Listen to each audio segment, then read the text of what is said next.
ഉണ്ണികൃഷ്ണൻ പോറ്റിക്കെതിരെ ഭൂമി തട്ടിപ്പ് പരാതി. ഈടായി വാങ്ങിയ ഭൂമി പോറ്റി മറിച്ചു വിറ്റുവെന്നാണ് പരാതി. പരാതി ലഭിച്ചത് ശബരിമല സ്വർണ്ണമോഷണ കേസ് SIT തലവന്. പരാതിയിൽ അന്വേഷണം ആരംഭിച്ചു. ഷീജ ചേരുകയാണ്. ഷീജ, വിശദാംശങ്ങൾ. ഷമി, തീർച്ചയായും. അതായത് ഉണ്ണികൃഷ്ണൻ പോറ്റിക്കെതിരെ നേരത്തെ തന്നെ ഇത്തരത്തിൽ ഭൂമി ഇടപാടുമായി ബന്ധപ്പെട്ടൊക്കെ ഉള്ള കാര്യങ്ങളിൽ SIT പല കാര്യങ്ങൾ പരിശോധിക്കുന്നുണ്ടായിരുന്നു. ഇപ്പോൾ ഏതായാലും ഈ വിഷയത്തിൽ ഒരു പരാതി കൂടി SITക്ക് മുന്നിലേക്ക് വന്നിരിക്കുകയാണ്. അതായത് തിരുവനന്തപുരം കഴക്കൂട്ടം സ്വദേശിയാണ് ഈ പരാതി നൽകിയിരിക്കുന്നത്. ഉണ്ണികൃഷ്ണൻ പോറ്റി ഭൂമി തട്ടിപ്പ് നടത്തിയത് 2020 എന്നുള്ളതാണ് ഈ പരാതിയിൽ പറയുന്നത്. സ്കൂൾ ഉടമയായ സ്ത്രീ ഉണ്ണികൃഷ്ണൻ പോറ്റിയിൽ നിന്നും 25 ലക്ഷം രൂപ പലിശയ്ക്ക് വാങ്ങിയിരുന്നു.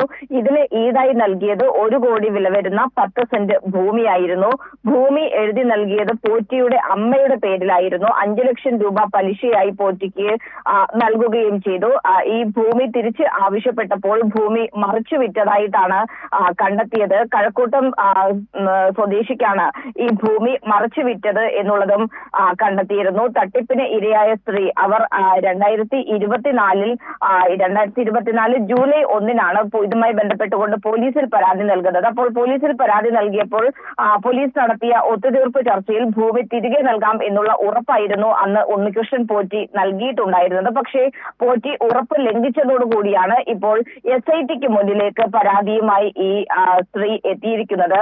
ഏതായാലും പോറ്റിക്ക് പലിശയ്ക്ക് നൽകിയ പണത്തിൽ ഉൾപ്പെടെ അതിന്റെ ഈ ഒരു പരാതിയുടെ കൂടി അടിസ്ഥാനത്തിൽ വിശദമായിട്ടുള്ള അന്വേഷണം തന്നെ ഇപ്പോൾ SIT ആരംഭിച്ചിരിക്കുകയാണ്. ഷീജയാണ് വിവരങ്ങൾ നൽകിയത്.